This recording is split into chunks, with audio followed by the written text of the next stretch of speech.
is 8 o'clock. Look at this already. Okay, hey, good morning, good morning. Oh, look at this chap. What's up? Okay, good morning, good morning. Morning, another week, another week. Oh, Kenny's here. Sashiburi, how you doing, sir? Karen, okay. The usual crowd. Okay, a little bit of a diversion this morning. A couple of things. You know, I'm supposed to be carving. Where is it? I'm supposed to be carving on the Patron Chibi, and we might get to that a little bit later, but something else has come up. I received this morning a package of prints from Yamamoto-san, and I have to do the embossing on them. So actually it's kind of a real, it's not a new print, it's a print we've seen before. But I've got to do the embossing. He asked me if he should do it himself. I said, no, whatever, just get busy on the next job, just send them over to me. So what we have here, we've seen this print before. We've published this a few years back. It's one of the Doi hunger prints. And he has done, again, just these two kids that we've got here, Yamamoto-san and Shiharu-san. They are just acing this for us. It's just so beautifully.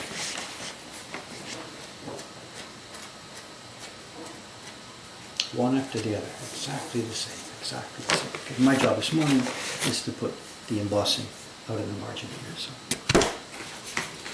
let me get to it.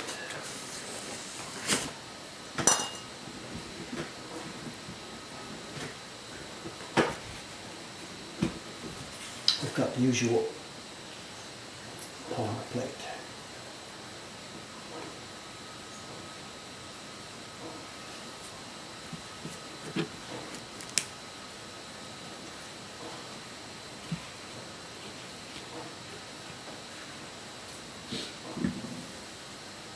Yes, rainy day. It's really been a rainy spring now.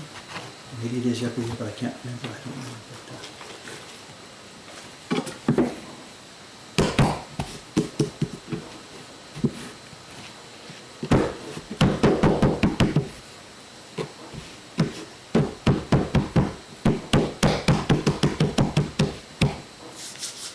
How's Cameron and family doing? Yes, see, they're fine. He sent a picture on all. Didn't we talk about it on Saturday's stream? Yeah, I linked a picture that he sent on the stream Saturday morning. As far as I know, they're still okay. He said, I believe they're coming home, the Catherine and Eden are coming home on Tuesday. He said, tomorrow. He's home at the moment with Renkun, his #1 son. I don't know if he's here this morning listening to this, I don't know what it is. I can imagine how things are going. Renkun is a really, what's the word, active, vivid young boy. And I think he just will take over life. Cameron will not, do anything with the work at the moment while they're in that situation.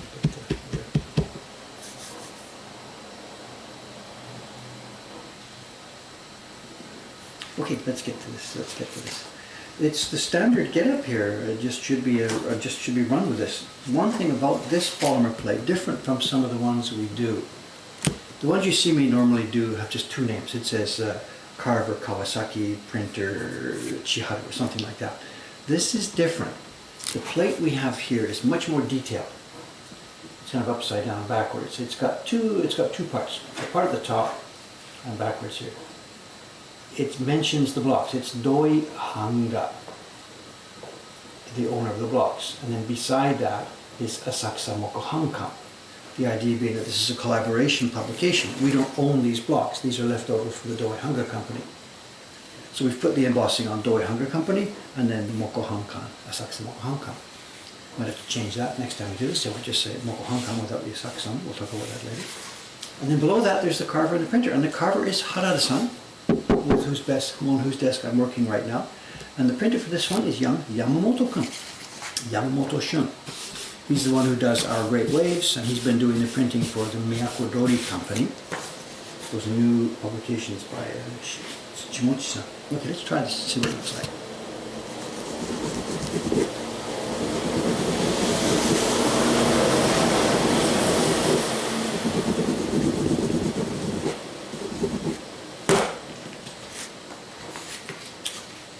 Put the light on.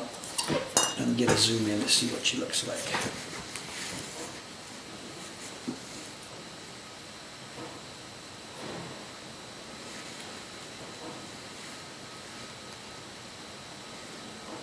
Is that visible? Getting closer, I don't know.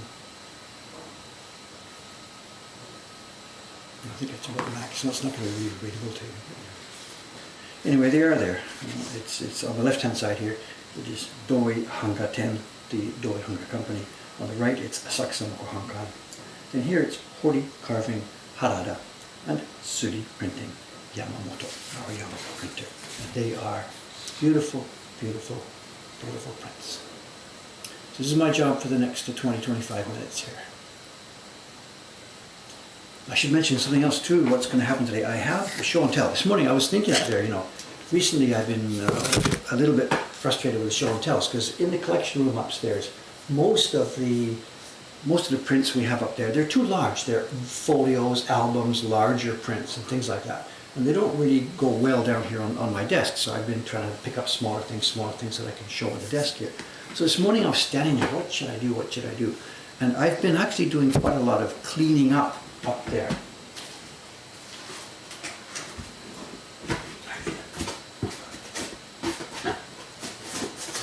I was doing a lot of cleaning up there. So these out there, let's put the finished ones over here. And I found some stuff when I was cleaning the other day. I found some interesting stuff, and one of the things I found, I looked at it, I thought, oh, I haven't seen that in a long time. I know the people on the stream would maybe like to see this. Many of them will know what it is.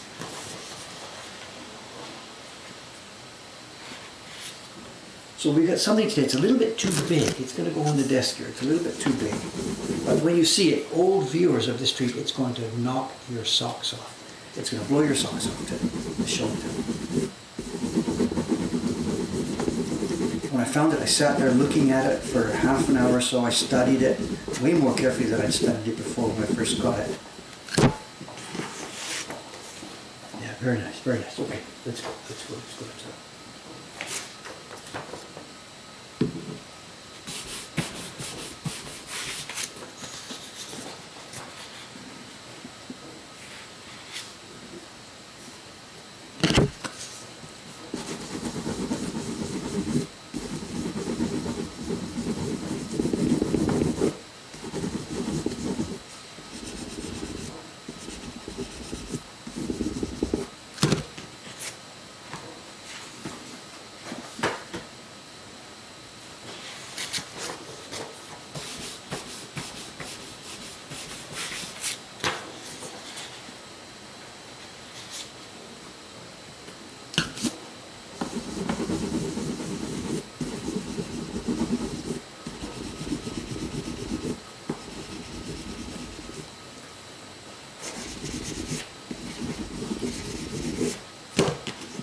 Cake, apple.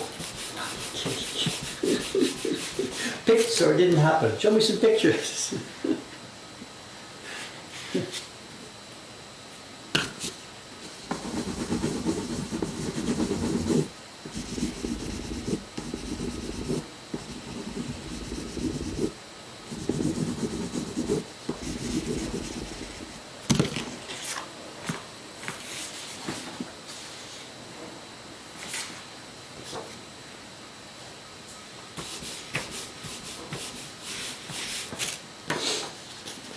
Food. What's this? A food chat today?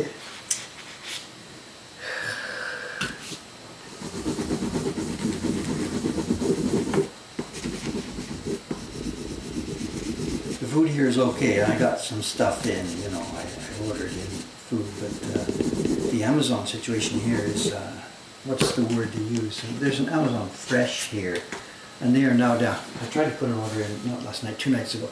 3 weeks. They're up to 3-week delivery, and I hadn't seen that coming, so I had about a week's food. Got to Amazon Fresh, and it's 3 weeks later they're going to deliver.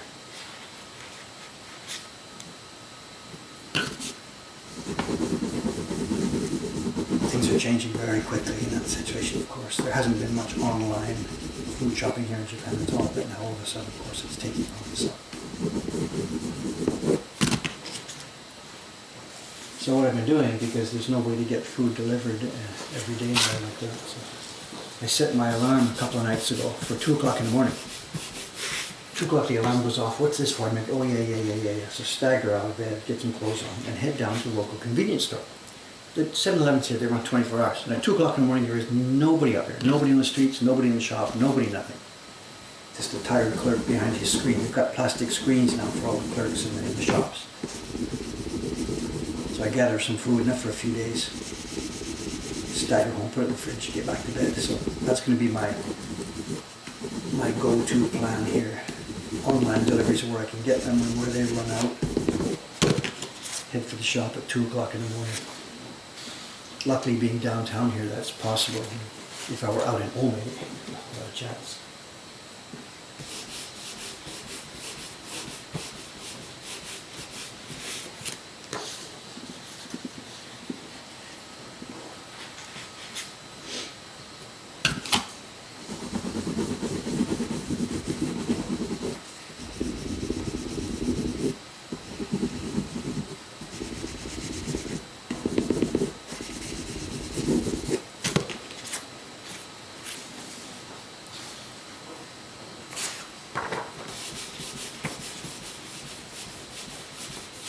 Well, I'm covered. There's lots of food here.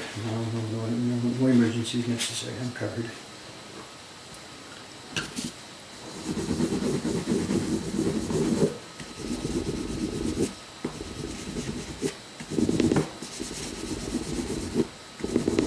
I have enough breakfast stuff to last for, I don't know, half a year or something. I buy granola in big bulk packs. I stocked up on it, so I've got enough breakfast stuff to last for probably half a year. Lunch is usually muffins these days, and I've got enough of that for, again, around the same time, maybe half a year or so. There's enough stock here in my cupboard. It's just dinners that I get delivered, the dinners I get delivered.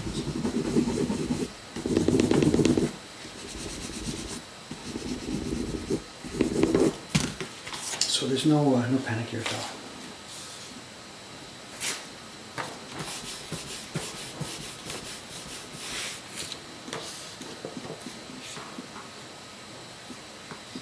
Flights for the mail, don't talk about that. That's turning into a tragedy for us here. Really a tragedy. Losing the business in our shop, okay, we knew we were ready for that. We've been ready for that for years, expecting that an earthquake would come. So we were ready for the drop in tourist business, and we'd be able to maintain our online business. But I checked again this morning for the latest update. The Japanese Post Office has 160 countries on hold. They're not accepting mail for 160 countries. They are accepting for America, Canada, Britain, Germany, France, Netherlands, I'm not sure. But the problem is they're saying it's all going to be delayed. And when they say delayed, they're not kidding. They're quoting 2 weeks for America, and that's not even close. They are now around a month. You're watching the tracking numbers. Stuff that we sent a month ago. When I checked this morning, it was mailed March 23rd. Check the tracking, it still shows it's sitting at Narita Airport. They haven't found a plane for it yet to go to America. This month's print has been returned back to sender. I know. So.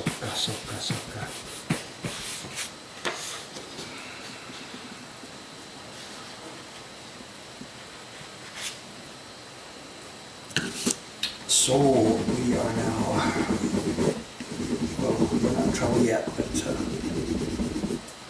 whatever.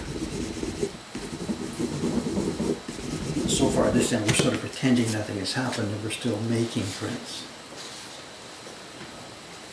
But with income now dropping, people, paid for their, they paid for their March subscription print. It hadn't really arrived by the time April started, but they knew what was happening, so they paid for April. But now we've got people that they haven't got their March print yet, they haven't got their April print yet, and there's no way they're going to want to keep paying month by month by month, thinking that, well, it'll get here one day. So the numbers of people who are continuing with their subscriptions now is dropping like crazy.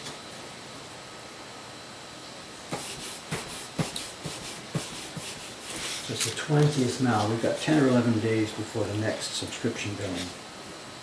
And we'll have to see what happens if they get that backlog a little bit cleared, get some stuff moving out of Japan. Finally, why don't they rent some airplanes? There's enough empty airplanes out there now.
Almost looks as good from the back as it does from the front.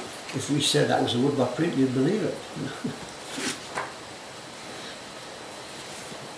Sizing, no, really good. The sizing, the paper, it's very nice. It's Iwata Sans paper. Nice sizing. Yamamoto Sans printing and blocks on wood that's to die for. Beautiful, beautiful wood from the pre-war.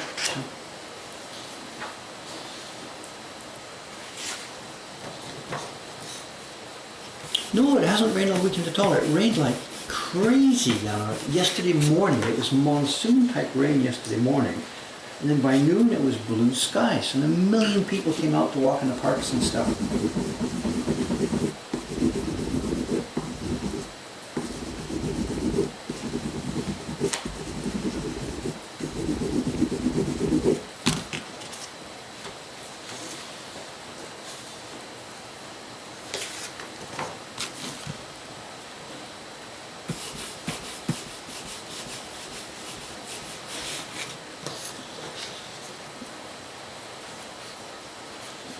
That barren cover is close, or at least one side. I'm not quite sure what you mean here. The barren cover is close.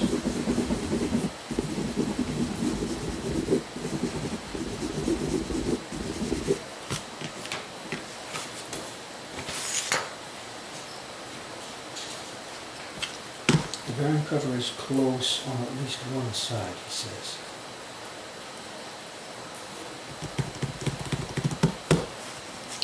The embossing, most of the embossing we do with the paper moistened for the normal printing process. The embossing just goes in as the last stage of the printing.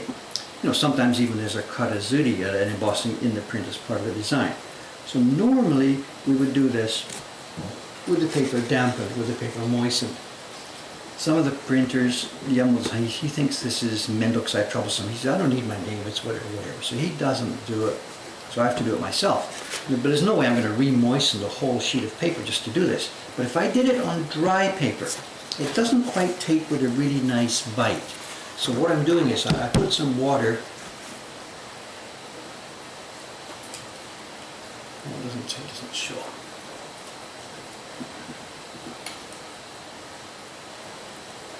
I'll muck this up here. I've got a pad here. This is just a piece of paper towel. It's Scott Workshop paper towel. Just slightly moistened. It's not soaking wet. It's just moistened.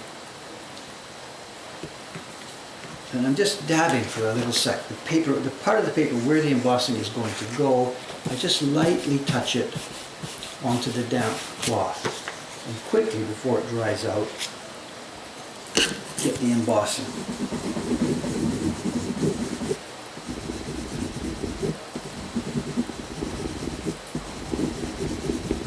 Not enough moisture to cause wrinkling in the paper, and the embossing now has a really, really, really nice sharp bite, and it will last as long as the paper, as long as this print. And you can stack these up, you can rub them. I couldn't get that embossing out. If I took the barren now and rubbed on the back to try and make it flat, I could not get rid of all of this embossing.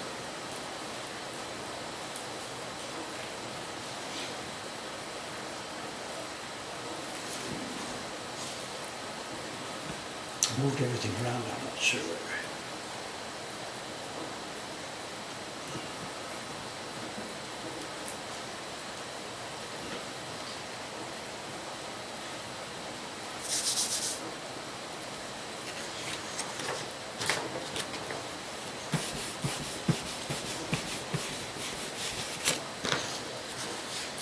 How are the polymer plates made? I don't know. We don't even think about making them ourselves. We just order from a local company. They are mostly used, not so much in work-block printmaking work, of course. They're used by printing companies, people that are still using stuff like Heidelberg presses and whatever. Most of the commercial printing these days is offset. It's flat plates, litho. But there's some requirements. Here in Japan, Meiji are quite frequently made with relief printing. So we just order the polymer plates. We just send him an EPS file. And the next day back comes the plate. They're dirt cheap.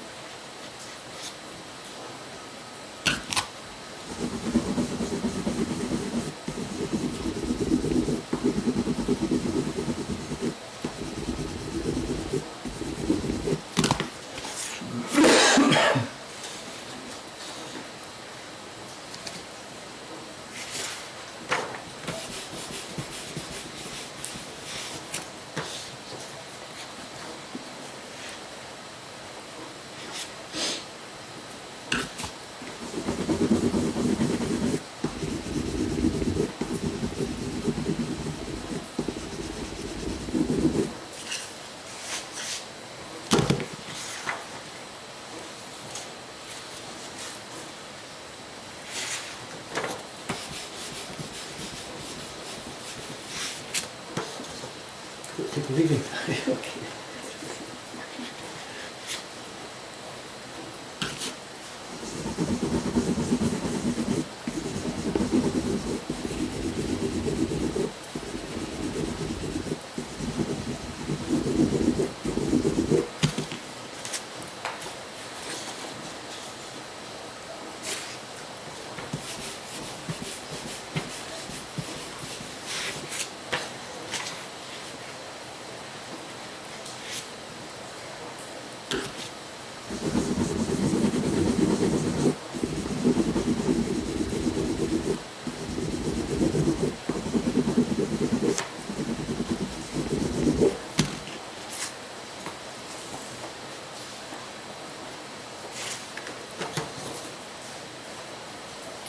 Have I heard how Jed's making out? Well, Jed's life has changed very much. Instead of every week going to comic cons and anime conventions and cosplay events and stuff like that, he's at home.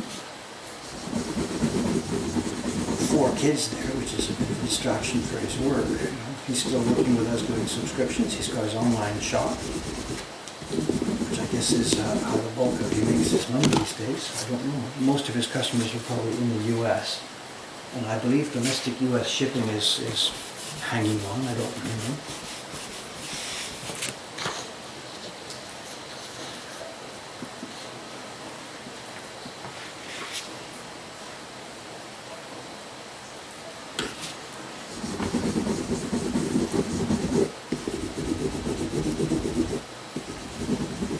I was chatting with Jed the other day. One thing he did say, actually, so he's really enjoying much more time with his kids because of the comic convention circuit. He's basically away almost every weekend. Flies out to somewhere, to San Diego, to Kansas City, to New York, or whatever, to do these things.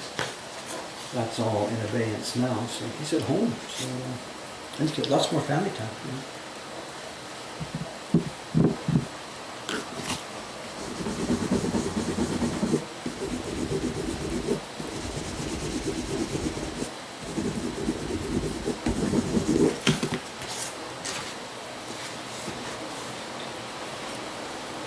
About halfway through, I think, here.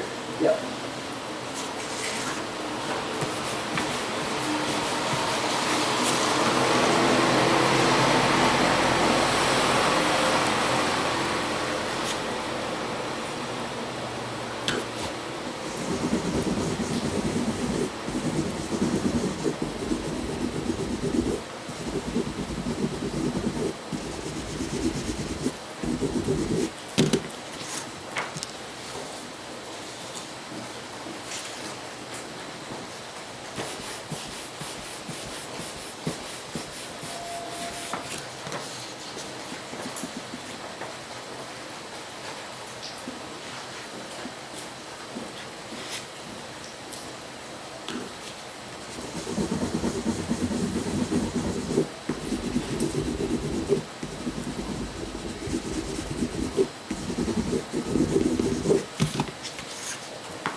How did the test printings go? The test printings went well. I've got some to show here.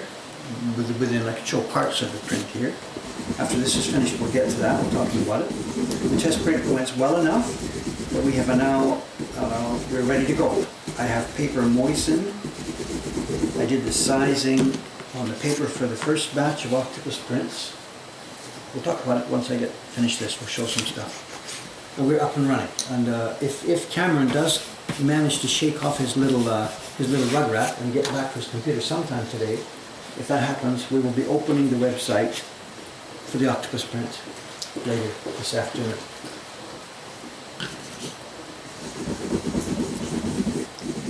The problem, of course, is shipping. So we are going to just put out the information that we have. We'll just simply say this country is no, this country is no, this country is yes. America says okay, there'll be a delay. And people can choose. They can either just wait and come back later, or they can order it now and we'll hold it for them. Or we'll order it now and we'll ship it depending on the country. And people are asking where they're going to put it. I mean, whatever, that's your problem.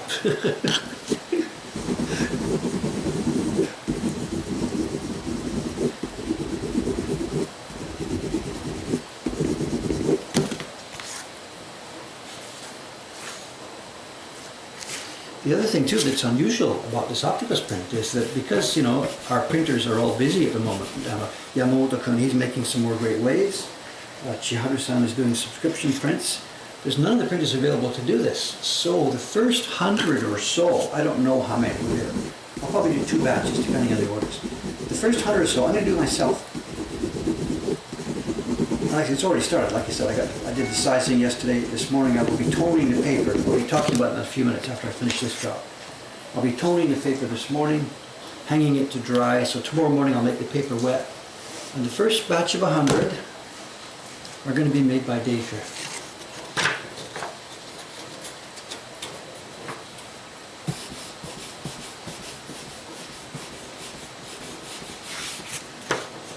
And in fact, we're going to blog about it during this week. And over on the Moko Hong Kong Conversations blog, I put up a post last night. And I will be blogging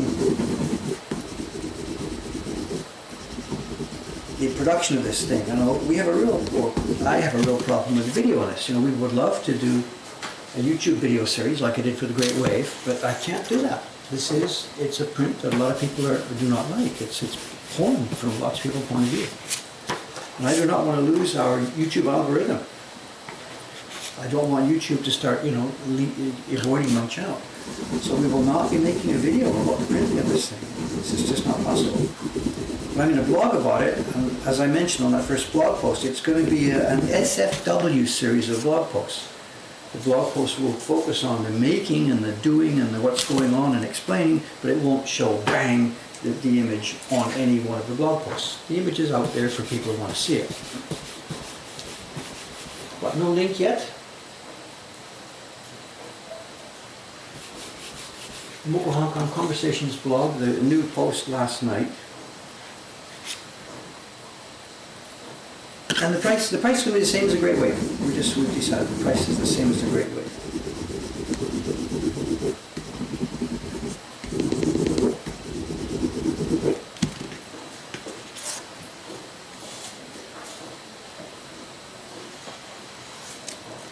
Does it take special printing techniques I need refreshment on?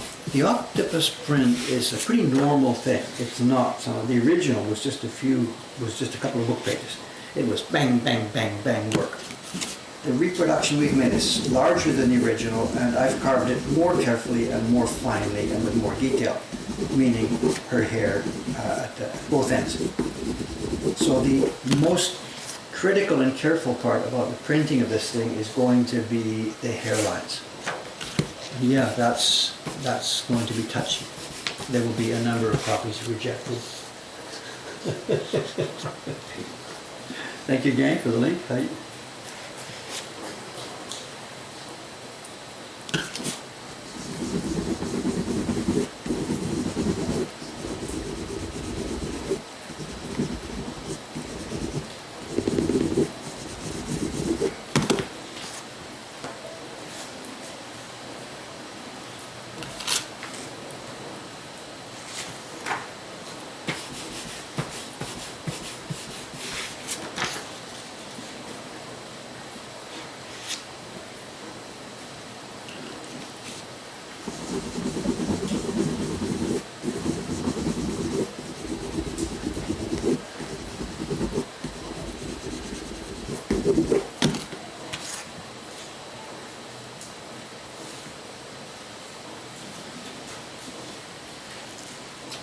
$15 copies more left here, then we'll get to the next step.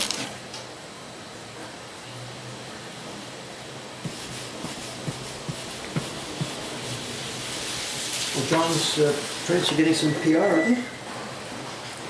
I sure hope so. Well, this is the second Monday garbage. This is, as you can hear, glass. It's broken bits of glass and knife blades and whatever. This is the dangerous non-recyclable garbage day. Cans and bottles, recyclable stuff, is every Thursday morning. This is the miscellaneous, dangerous garbage stuff. 2 Mondays each month. First and third Monday, I believe.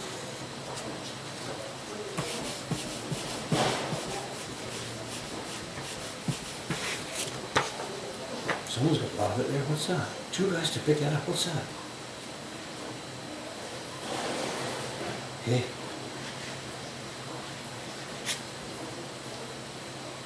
Another one. What's going on?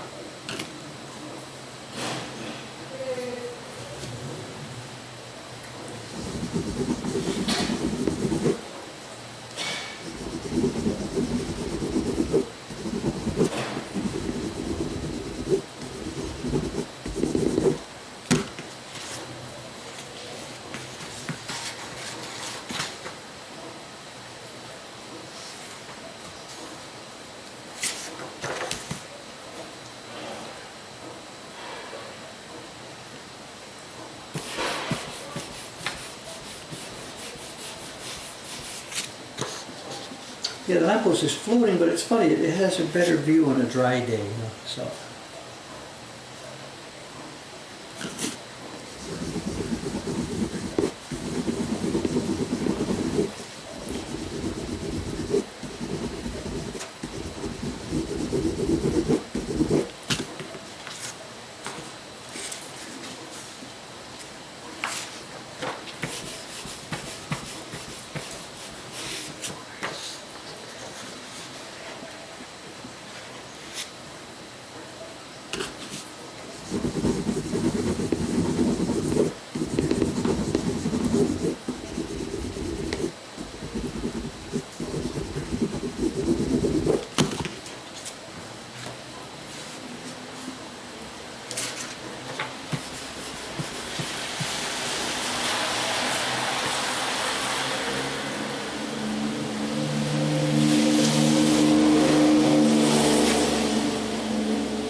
Yeah, the problem today is the manhole cover's not showing up. The rest of the sidewalk is too dark. On a normal day, the sidewalk is light and the manhole cover is dark.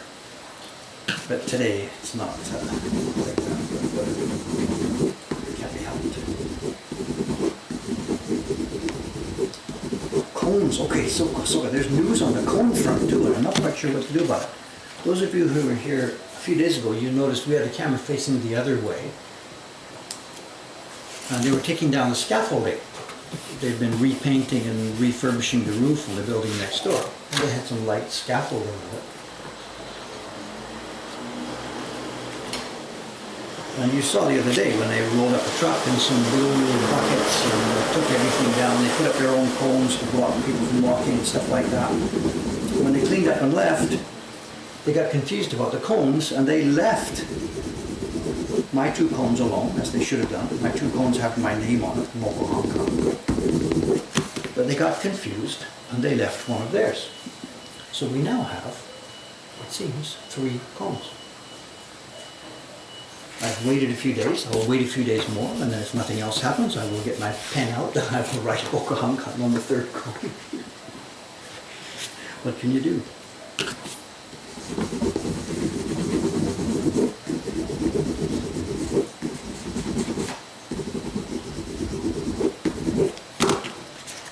there's activity too along Hokpi Dori, the bar street here, and Dimpoing Dori, the street along the front here by the temple.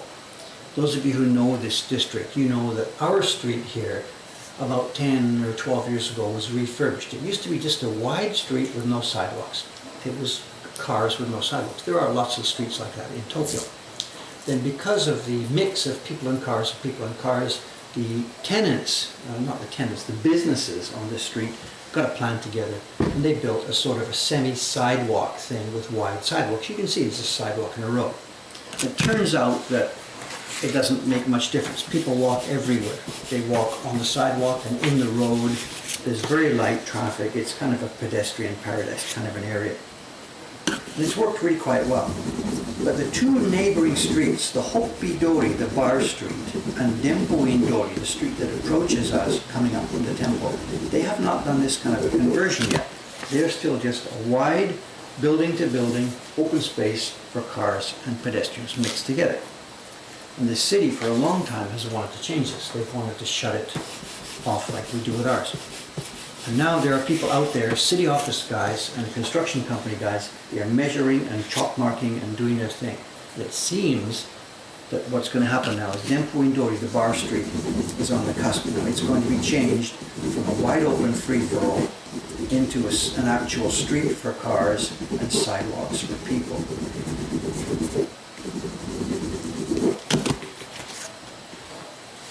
Good or bad, I don't know. It's kind of cool the way it is. Because there's so many people walking around, the cars go really slowly.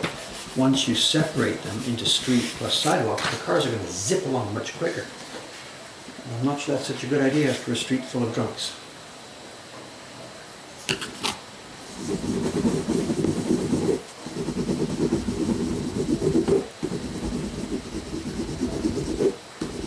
The plan had been to do it, to let the Olympics run, and then once the Olympics were finished, in come the construction crews and up comes the street.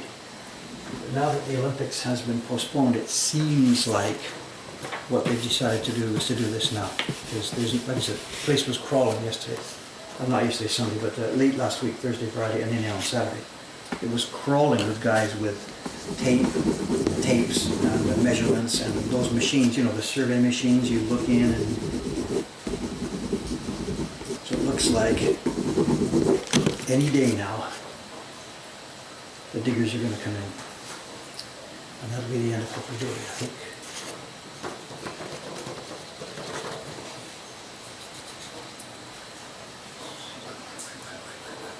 Mist. Yeah, the sweater here, which is going to go in the laundry later this afternoon, it's overdue now.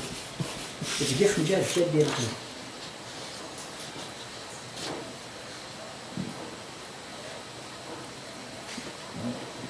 Someone's saying, I used to play Mist with my dad when I was a kid. That's me, the other way around. I'm the dad that played Mist with his daughters. We had a great time, the three of us. Great time playing that.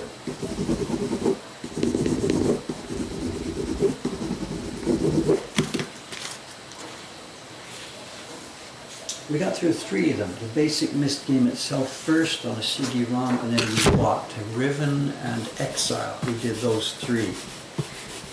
I don't know what happened to it after that. I don't remember. Have I seen the Mist speedruns? No, I haven't seen anything to do with it. Mist is part of my life back in like 1996 or whatever. It's nothing now. I don't do games.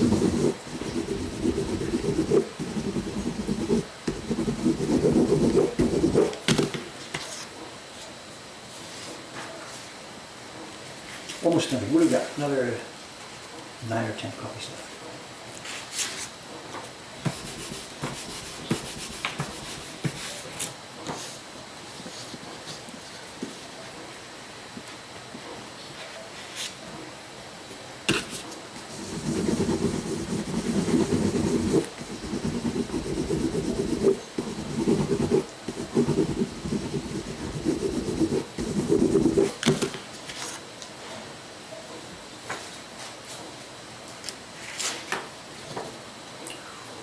Catch all this conversation here.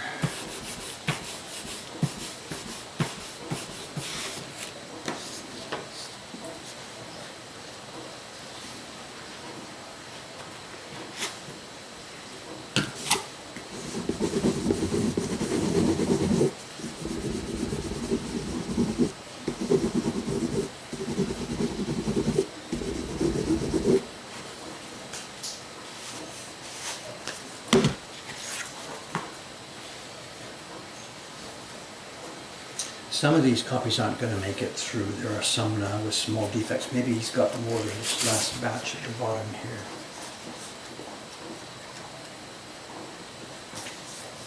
There are going to be tiny defects that some of which I will be able to clean up and some of which I won't be able to. So, but whatever, we'll just run through here.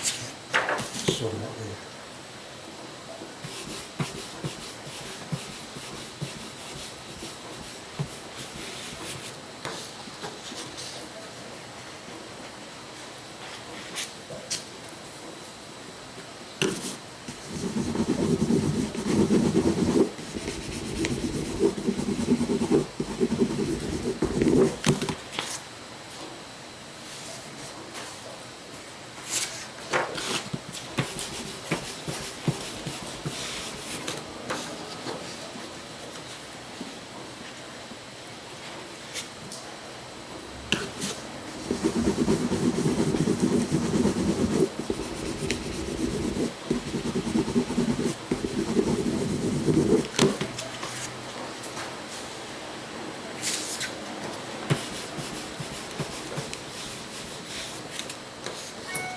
The question point here, I don't know how far you could change the scenes and still keep them recognizable. This is one thing that we are kind of struggling with in this year's subscription set course. We want people to look at them and say, oh yes, that's reminiscent of such and such an anime, rather than just copying and pasting a scene from the anime, which we both can't do and really don't want to do. We're not making a series of anime cells this year. We're trying to make nice woodblock prints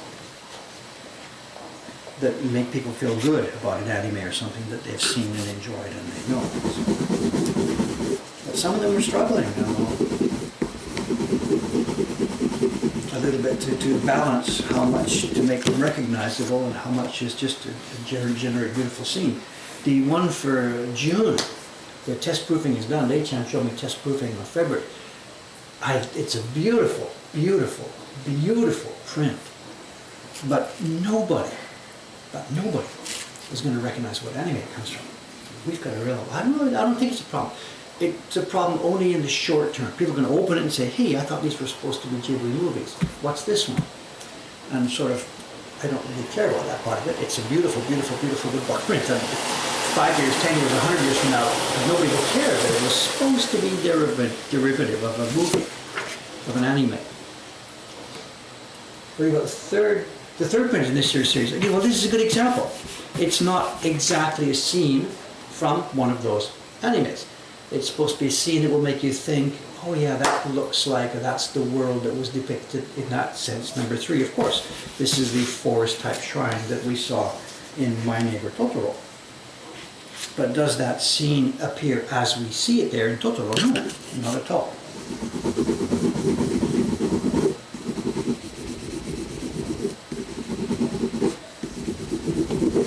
Number 4, the Swedish village scene from the air, was more instantly recognizable. Number 5 is going to be, one, it'll be in the email today.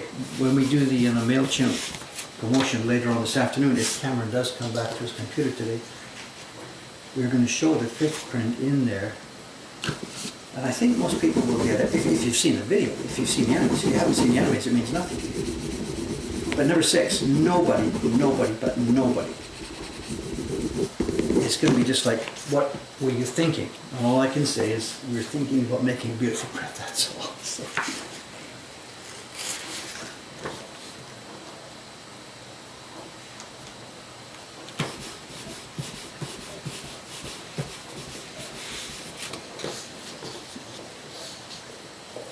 Cameron's baby was born Friday afternoon, 4:31, he told us. There's a picture out there. He sent a picture from the hospital, which we put into the stream on Saturday morning.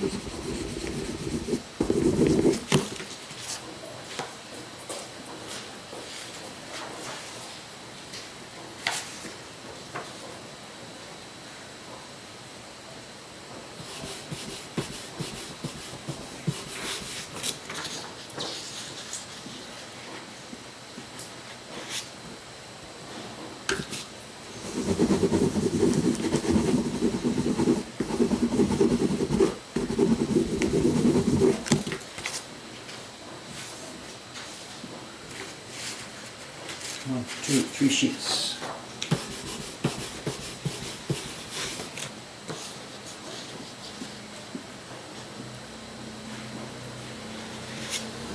No, she wasn't born in Tokyo. Cameron doesn't live in Tokyo. Cameron lives up in Moriya City in, is it Ibaraki or Tochigi? I forget. Tochigi Prefecture. Ibaraki.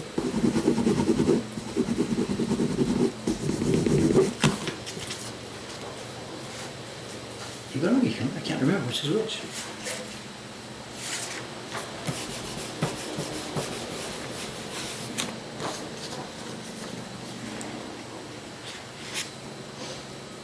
In Japan, being born here doesn't give you citizenship. This is not one of those countries. In America, I guess, as I understand it, if you're born within the geographical America there, you become American. Here in Japan, it doesn't work that way. So this baby doesn't have any Japanese citizenship. They will have to apply for a residence permit. And of course, she picks up the same residence permit as her mother.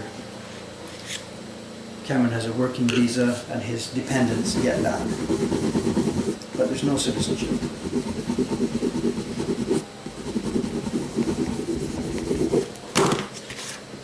Okay, there we are.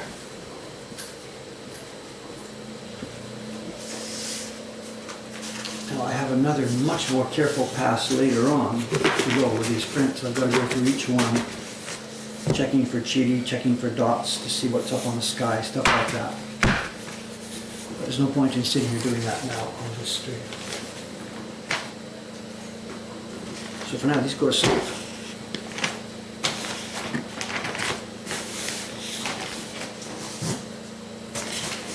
And let's move on to something else.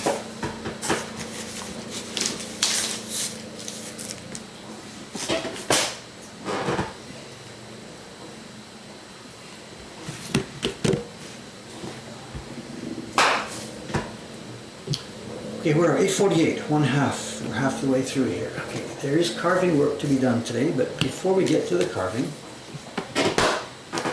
let's chat a bit about that paper, the octopus paper.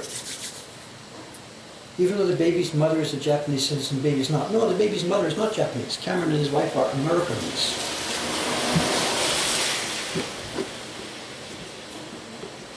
If the baby's mother was a Japanese citizen, yes, of course, the child becomes a Japanese citizen, of course.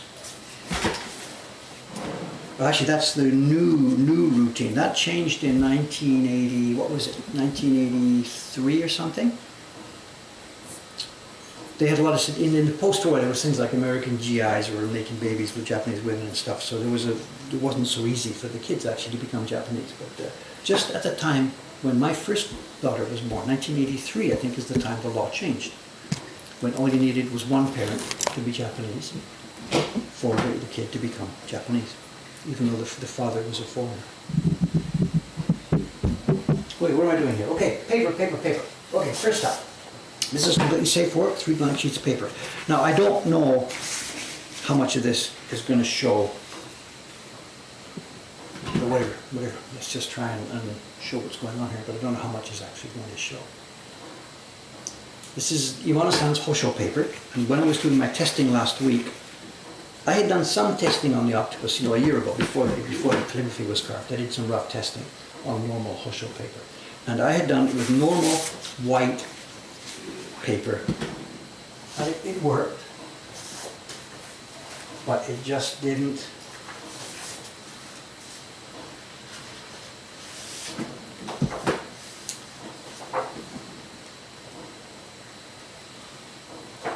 It worked, but it looked just too clean and too clean. It just looked too clean. We did it with, and then once the calligraphy was done, it was carved this way. And it looks just too clean. The original of this thing is a dirty old book page. So what I thought I would do is I would try plan B. I toned some paper. We did it in 2 different ways.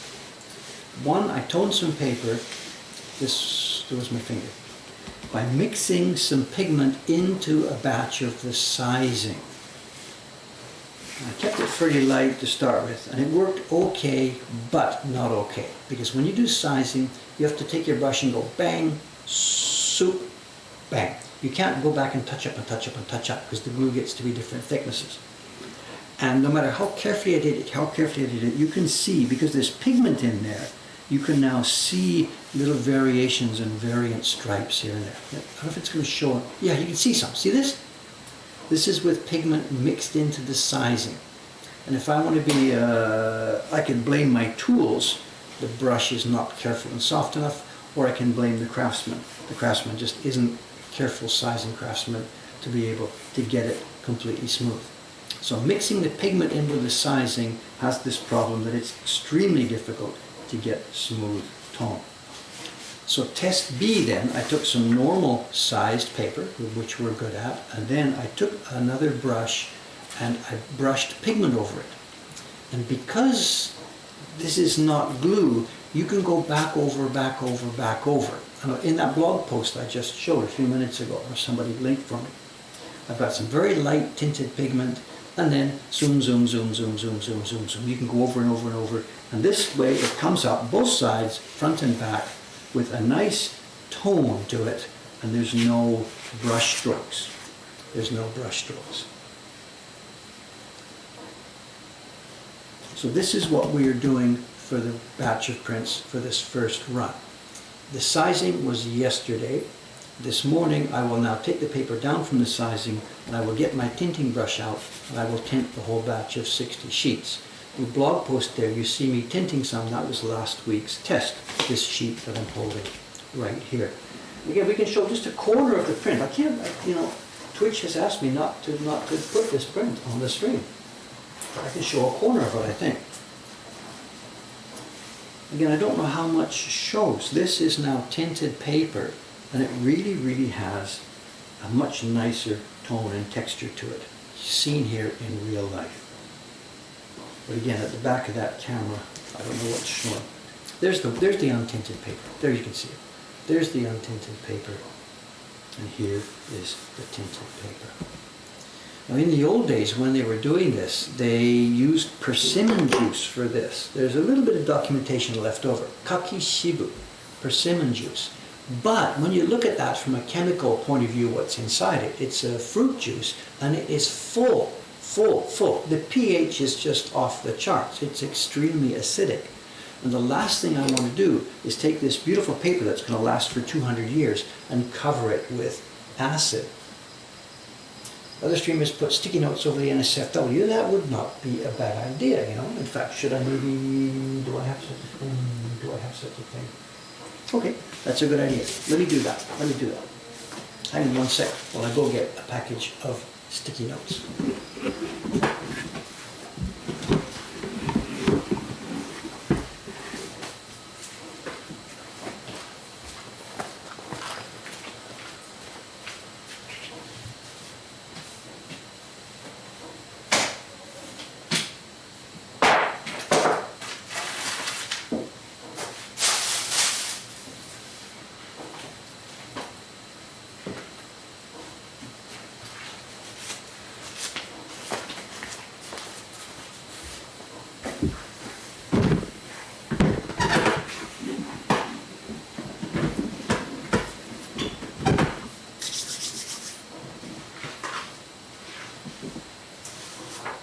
Well, this sticky note's full of glue, but whatever. These are still test prints. These aren't the real things, so let's just do this here. Okay, here's a tinted copy.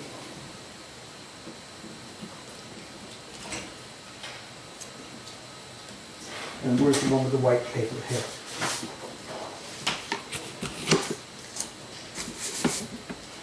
Here's the white paper. And again, oh, you can see the difference. You can see the difference. So, the white one is just too bare and too stark.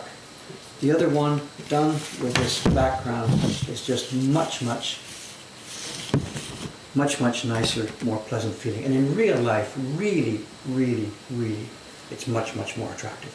There's no question about it. So today, this morning, I'm going to take the first 60 sheets. I'm doing 100 prints this week, so I'll do 60 and 60 at a time, get 50-50 good ones. What Dave thinks is the MSFW part. What can I say? What can I say? There's a question. Through the years, will the tinted paper change? Now, this is why I'm doing it with pigment. When you do it with things like persimmon juice, how acidic it is, I really don't know, but whatever. I'm really, really worried about degrading the quality of the paper. But if I do it with the same pigments that we use to make the print itself, the pigment I used for tinting this is the same yellow and red pigment that I used when I'm printing the yellow here. This is a basic yellow pigment that we have in the building mixed with a bit of red. So this tinting is, to my mind, is not going to have any more of a plus minus on this thing than the actual printing process itself.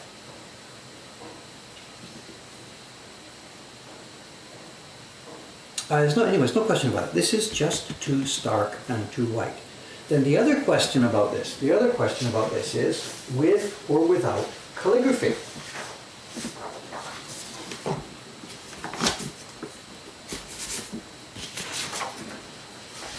The image, of course, itself is part of a book page. There's a story. It's kind of a grotesquely funny story.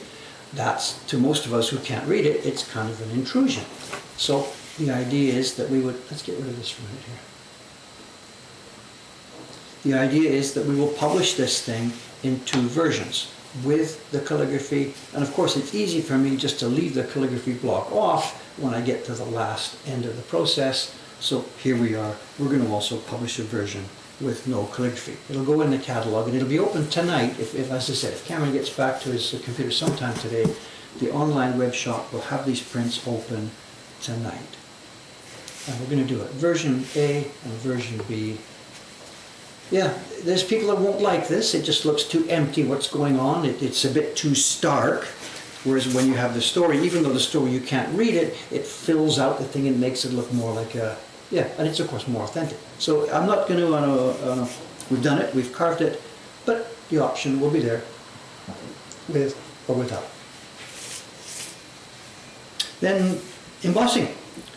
Same thing that you just saw me do on the other print. This print also has a full embossed title, just like we did for the Great Wave. Can I zoom in a bit more?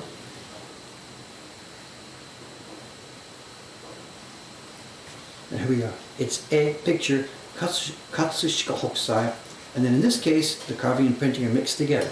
This is Hori and Suri, and it's me, Buru David. So I'll be doing the first 100. After the first 100 or so are gone, we will change the embossing. It'll say E Katsushika Hokusai, Hori Buru David, Suri Yamamoto Shun, like we have for our version of the Great Waves. Anyway, there we are. Later this afternoon, this is going to go online. The other thing, there's so many stories about this one, you know. The calligraphy. Those of you who know the background of this, you know that this comes from a Japanese book page, and if you've seen some of our David's Choice videos, you know that these Japanese books, left hand, right hand, they're printed and carved on different sheets of paper. Carved and printed here, folded, brought together and bound, so when you see a spread in the book, left hand and right hand side are different carvers, different printers, or maybe the same guy in the same workshop, turn by turn by turn. This is clearly 2 different people. There's the halfway mark that was in the original book. And this calligraphy is lighter and floatier, and this calligraphy is heavier and clunkier. And it also, when you look at the actual book page, you won't see it here because this is all carved by one guy, but when you see it on the actual book page, even the dots, they're rough and clunky on this side, and they're nice on this side. The green seaweed stuff, on the left side they come to a nice smooth point, on the right hand side they don't. And my guess simply, and a job like this goes to a workshop, not to a single man, and the guy who did this part is one of the more senior men, and this is somebody with not so much experience. And also too, where do I have this here? Where's the, oh, I don't have it here, it's upstairs. Whatever, get up on Wikipedia, find the original, and go to this corner where the big octopus, he's got his body here. Now in my case, it's a nice smooth line.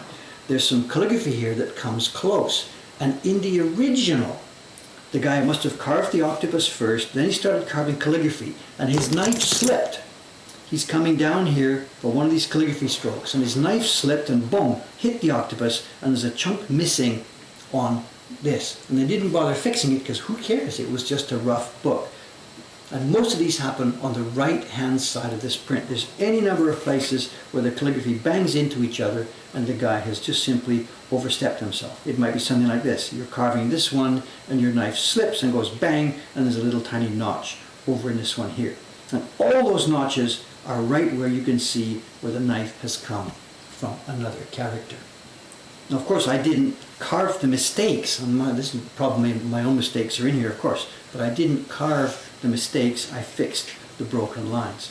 But the point of the story is 2 people carved this. Absolutely 2 people carved this.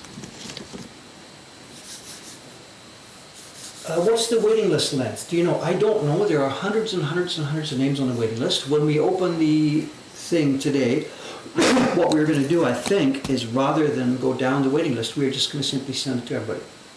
Here you go, people. There's the first 100 up and open, ready for ordering. So the waiting list has not been a waiting list in order of preference. It's been a waiting list as let me know when the thing is available.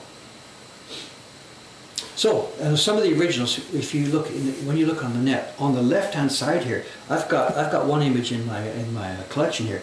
They missed the yellow block. So on the right-hand side, there's the yellow and green, or the orange and green seaweeds, and on the left-hand side, there's no yellow. They just didn't care. They just didn't care.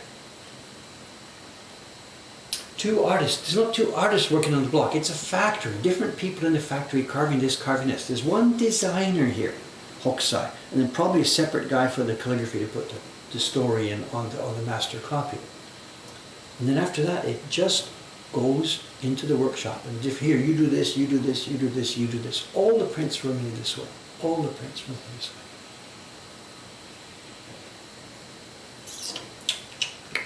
Okay, so there we have it. Production is now up and running. There won't be a video series about this. I can't do this. It would too dangerous for YouTube.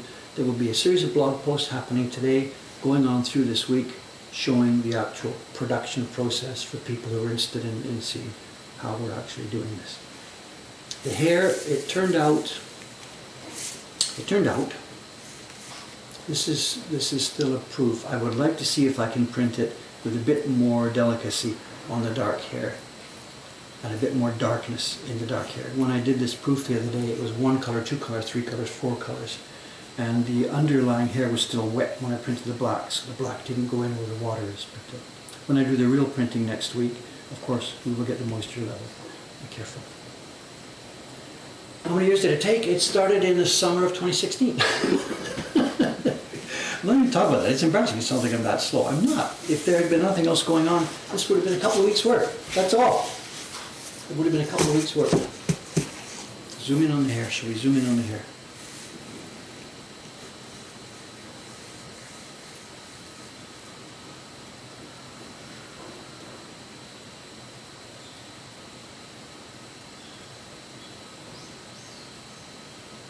There's the scale. There's my finger. There's the scale.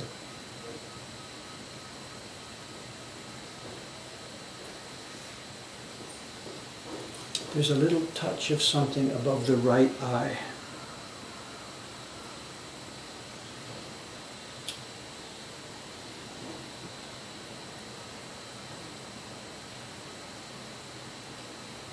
Yeah, we're talking about the direction to show.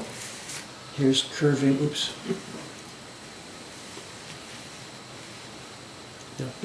Hairs that curve one way and then back the other way, and that was not easy. In fact, you can see, I still need a bit more trimming to it, I think before I print this, I should get back and trim some of these. Look at that, bit of extra on that black one.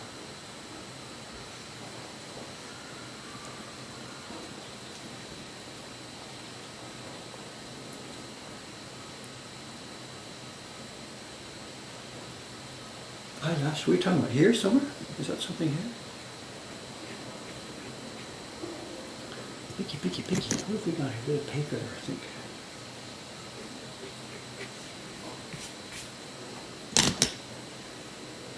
And for the printing, what I'll be doing is I'll do the key block first, and then I'll do the hair. Bang, bang. Because the hair is the most delicate part, and I'm sure I will screw up some of them. So there's no point in doing the key block, and then all the coloring, and then coming back to try and do the hair and screwing it up. So I will do the hairs first. The base tone, the key block hair then a base tone for grey, and then the black. There's 3 blocks to make the hair. And then for the copies that get okayed, go through and do the rest of the colours. As I said, hopefully the website will be open later this afternoon. If Dan, Shannon, and Cameron can't get their act together, then it will be tomorrow, but whatever. We are now going to be up and running. The price is going to be the same as the Great Wave, 135. Dave is going to make the first around 100 copies, and then the blocks get passed over to Yamamoto-san for making the rest, or maybe Sue-san, whoever, we don't even know. Just the crew will then get busy.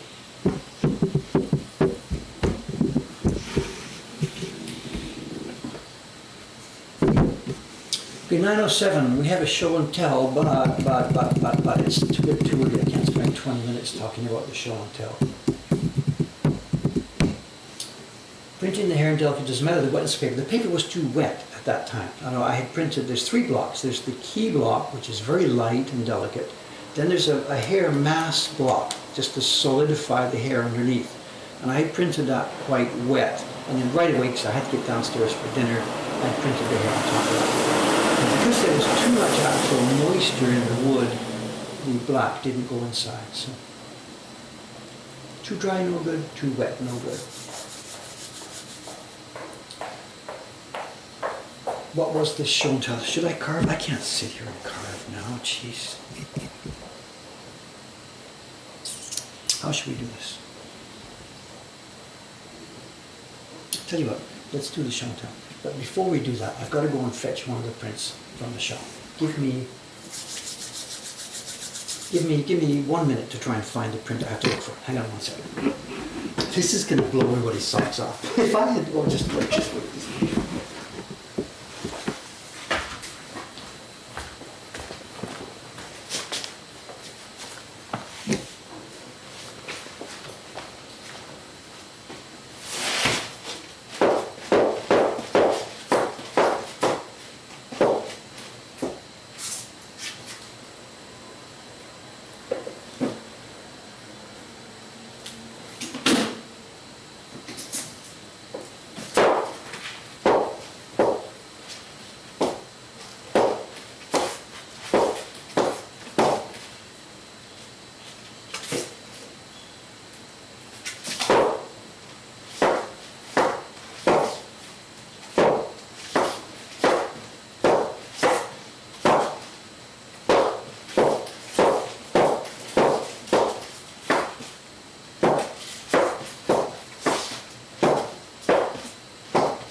Got it.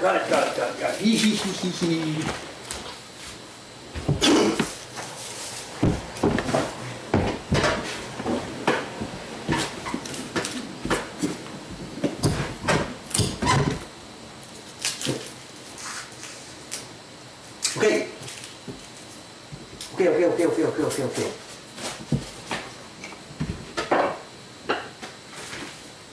As I said, I was cleaning up upstairs. I've been cleaning up. Because the fact that I live here now, nobody's around, there's no shop activities, the room up there, I was just getting disgusted with how much crap was around on the floor. So I filed stuff in boxes, filed stuff this, opened some cabinets, cleaned up inside. And in the cabinets, I found this. And I had not seen it for years and years. And in fact, I forgot I had it here. And in fact, I'm not supposed to have this here. This is not mine. They're not baseball scores, it's TV Guide. This is the TV channel. Long story short, what I found was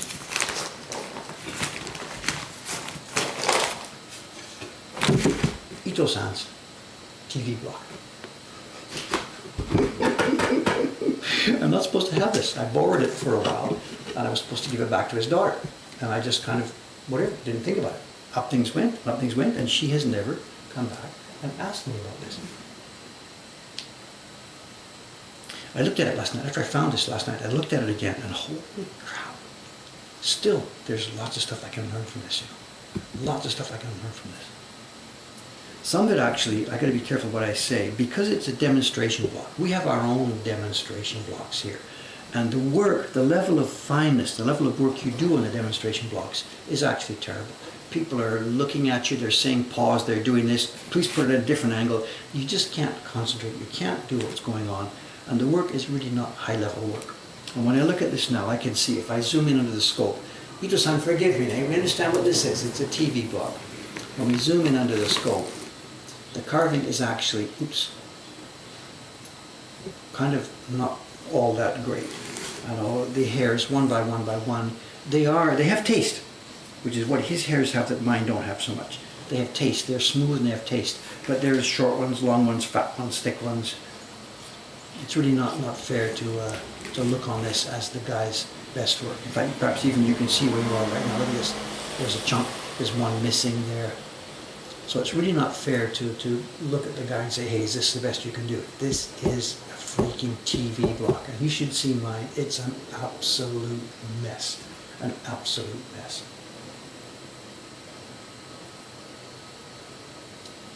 Those of you who know the story, this would have been 1997 or somewhere around there, 1996. I was taken by a TV company to visit Ito-san the carver. I had asked him before, can I watch, can I do this, can I do that? And he was a busy guy. He wasn't supposed to be a teacher, he was just a busy craftsman. He said, sorry, look, I don't have the time to do that sort of thing. I'm not a teacher. So no problem.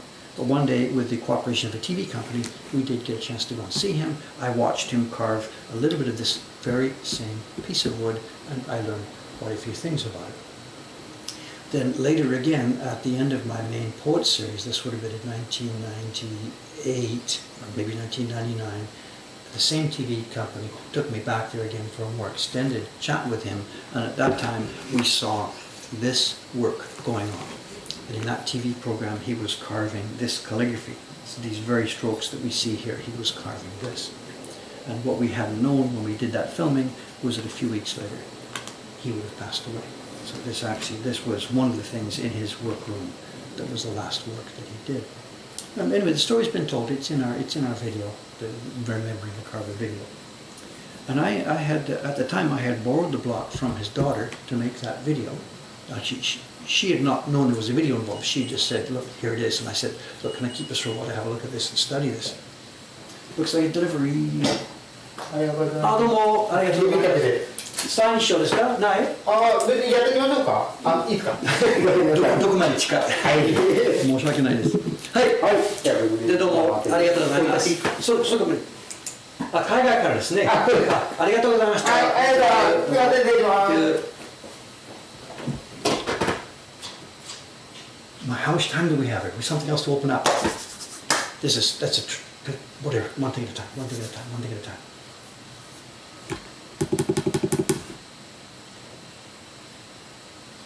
Just as I said, at the time I asked her to let me have a look at it. There hadn't been a plan for a video, but when I was looking at it and studying it, oh my God, here's my chance. Let's tell this story about what was going on.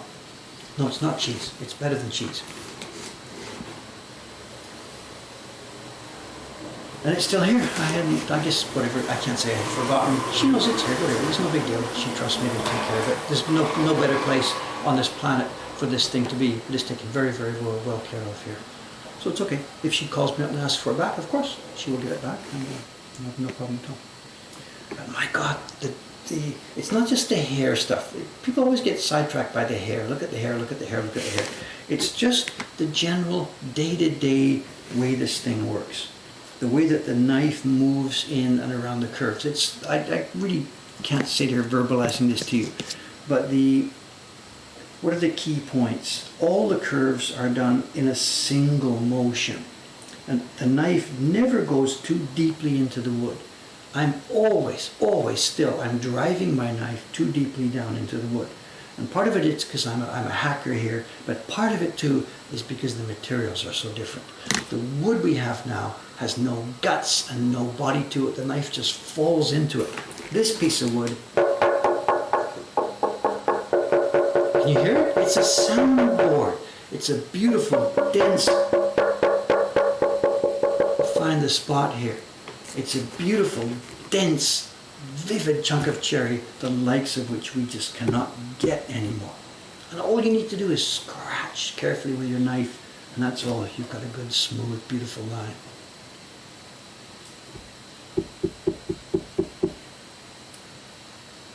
The prints itself, here, what I went to look for a few minutes ago.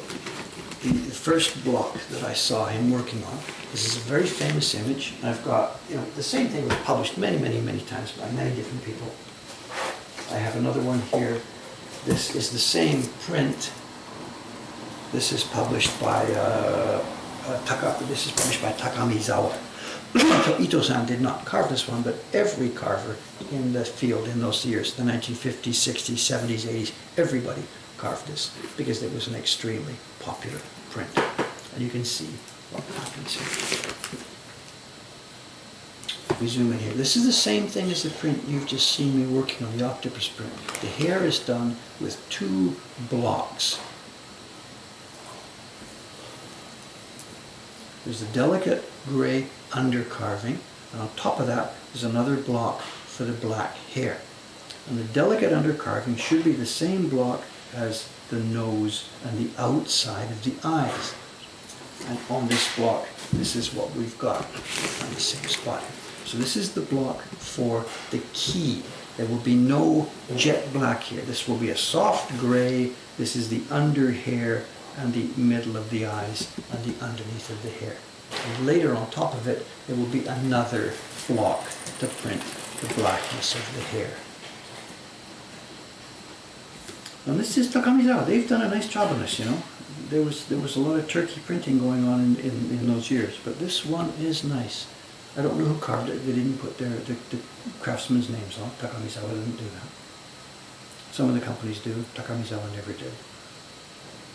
Beautiful, quite nice. Quite nice. This would be 1960s, maybe 70s, I don't know. It's hard to tell.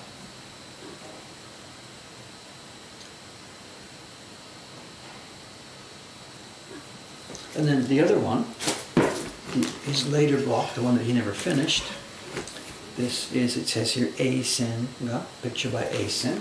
And of course, they weren't the only company to do this. And this is, who is this? This is Adachi.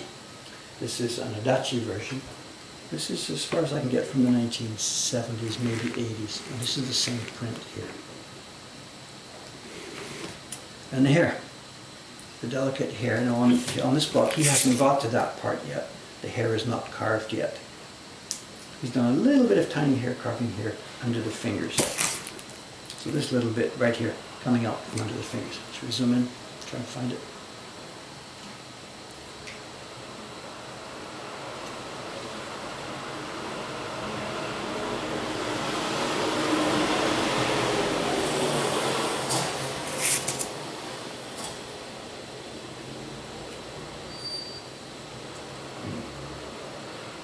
The other thing too that you're seeing here that's a little bit distorted from a carver's normal work.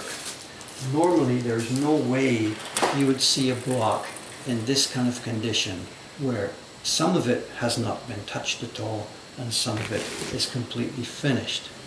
Normally a professional carver like Ito-san would have worked in 3 stages. He takes his knife over the whole thing, cutting the lines to a stage that would look like this. This would be stage 1. Cut the lines as well as the little corners and triangles. So the main carving is done. I'm talking about what's inside the box here. That's stage 1. Then stage 2, you get your wider chisels and you scoop away all the outside stuff. It would then look like something like this here. The line work has been carved, then the scooping out is all done. And the entire block will be done that way. That will be stage 2. Then stage 3, you get your small little flat chisels and you then take it to this part where everything is cleaned away outside. And we can see all three stages here, but it would never be the case where you could see all of them on one block all by itself. And that's one reason why this is a demonstration block, of course, because you keep a block with different parts of it at different stages of the process, so you can explain what you're doing as people are watching. Here's how we do it. First, we cut this part, then here's what we do next, bang, bang, bang, bang, bang, then here's what we do next, bang, bang, bang, bang, bang. So this would, a real carver would never have such a thing like this on his desk in the form that you see it here. This is clearly a demonstration block. I regret, actually, when I made that video, I used the word TV block. Nobody here would use that word. It would be a jitsuen no tame no ita, a wood block for using at demonstrations. So rather than calling it a TV block, I should have called it a demonstration block. It would have made more sense. It came out of my mouth without being scripted. I just said TV block. So. And Ito-san, he's carved, somebody's saying shallow here. No, he's carving actually quite deeply here. And this is curious. I would like to be able to see more of his real work, not stuff that was made for demonstration. Because to me, a lot of this is carved way more deeply than we are doing here. And this is carved so deeply that some of this actually would be difficult to print. When things are close together, you don't need to go down because the paper can't possibly fall into a hole like that. When things are farther apart, the paper can sag a bit more. So lines farther apart need to be cut deeper. But there's no way you need it that deep. And when it's that deep, the brush bangs. When you're rubbing, the brush bangs on the edge of this. So I am not sure this is as authentic as it might be. But then again, the publisher may have said, look, hack it, we don't want blots on the print, it's going to be thick, rough paper, they're going to have to press really hard. And in that case, the carver has to carve deeply if the printers are going to be really jamming it down. Another question, are there more than 2 Kento marks on each block? I don't think so. What am I seeing here? I'll move this around. This one has the L registration mark at the bottom. And it's got the Hikitsuke mark here at the top. The rest of it is just clean up. That's not a registration mark, that's just where the knife hit. I think we're seeing normal registration marks here. On the other side, what have we got? Well, it's not even cut. There are no registration marks cut here. The paper has been pasted down. There is no registration mark cut here. Nor is there one cut here, although he's reserved some wood for it.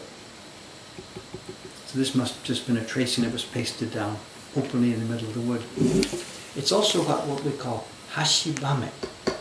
Hashibame, I don't know the kanji that's used. It's these stringers that are helped. The wood wants to warp this way very much. So these pieces of cherry wood on the end help stop it warping.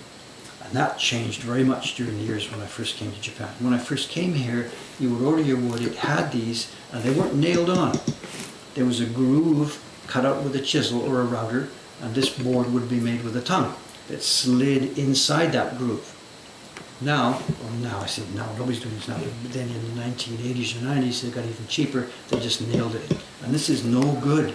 Even some of my poet's blocks, I got them like this, and where the nail goes in, that's where you get incipient cracking. And you'll find your block cracking here and here where those nails went in. This is not the way to do it.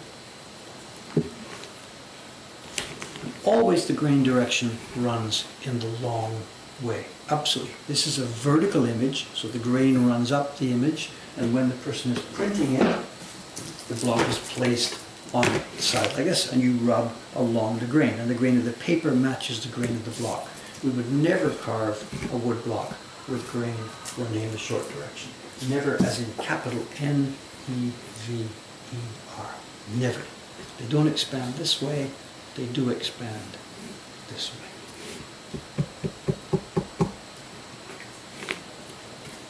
I don't have any idea if the blocks are from the center of a tree trunk. I think actually this piece of wood doesn't really look like a perfect block. It's got lots of small defects in it, and I think for using his demonstration block, they picked one that was maybe not quite nice.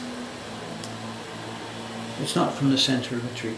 It's we've talked about it so many times before. I don't want to get into a long explanation now that most people are not interested in. For the most part, when they cut the wood in the old days, you had your trees like this. That's a tree that's being prepared for wood for making ukiyo-e prints. It would have been sliced something like this. This, of course, was all done by hand before they had powers or whatever. Basically take it around 5. You would slice the trunk bit by bit, getting closer and closer and closer and closer and closer and closer.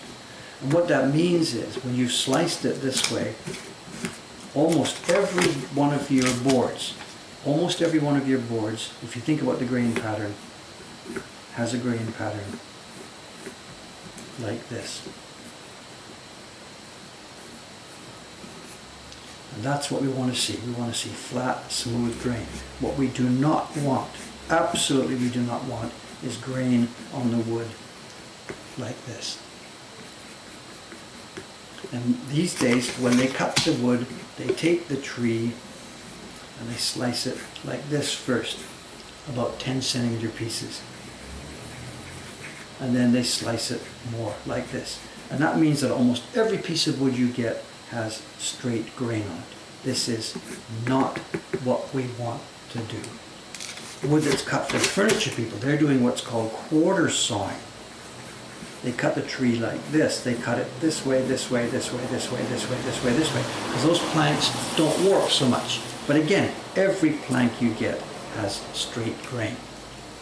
What we want is this, and there's nobody available to do this. The only way we can do this is by buying the entire tree by ourselves. The entire tree. Getting some rigging up place with a saw, it's just beyond our resources. We're talking about something that's a meter across or something. Tens and tens and tens of thousands of dollars to buy the tree, and then again, many, many, many thousands of dollars to try and get people to do this for us. It's just not possible. Anyway, it wasn't supposed to be a lecture about grain, sorry. Okay, this is a really messy ending to the stream here. It's 9:28. The package that just arrived, it's 9:28. It's 9:28. Let's just leave it there. It'll sit. I don't have time to even muck with it today anyway. I really want to look at it. I promise I will leave it sitting there as it is, and let's have a look at it on the next stream Thursday morning. I don't need to touch this. I am busy, busy, busy, busy.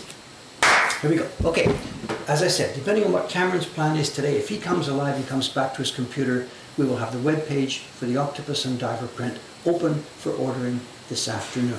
If he doesn't, it won't happen today. It'll happen tomorrow. Me now, I'm going to get back upstairs. I'm going to get busy staining some of that paper. I'll be making blog posts during this week to show the process of that. Other than that, I will be back here next stream as planned Thursday morning, and almost certainly it will be a quiet carving stream as I work on the Patreon prints. Okay, thanks for putting up today. It's been a bit of a scrambled one, but whatever. Hey, that's life here. That's life. Scrambled, scrambled, scrambled. See you on Thursday morning. Thanks very much, guys.